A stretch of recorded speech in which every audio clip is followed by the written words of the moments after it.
қатысушы Жұлдыз Бөбекжай балабақшасының дене шынықтыру нұсқаушысы Қабдолова Асыл Шапиқызымын. Мен балабақшада бүлдіршіндерге үнемі ұлттық ойынды үйретуден жалықпағанмын. Бүгінгі таңда қанталапай ойын балалармен ойнап көрейік. Балалар, қазақтың ұлттық ойындары дейміз бе? Ендеше айтайыншы, мынау қандай ойын?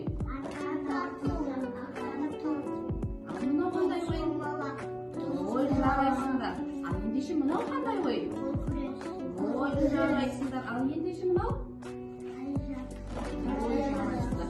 Балалар, бұлардың барлығымызды қалай атаймыз? Ұлттық ойындар. Балалар, ендеше ұлттық ойындар біздерде көп болады. Соның ішінде балалар, бүгін біздер қандай ойын ойнаймыз?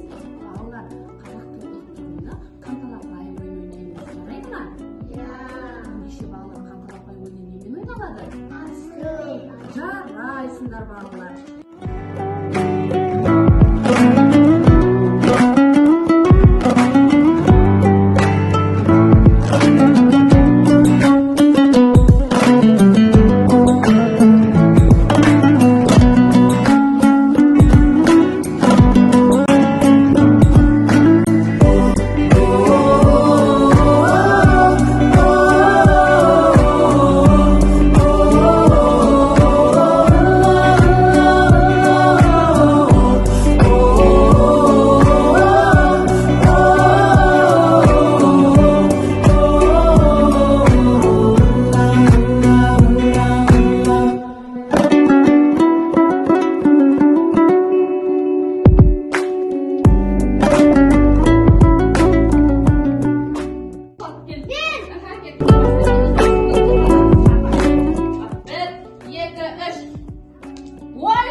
Балалар, сіздерге қанталапай ойыны ұнады ма? Өте қызықты ойын екен, да? Енді балалар, достарымызбен үнемі ойынды ойнап жүрейік, жарайды ма? Бізде жеңіске кім жетті?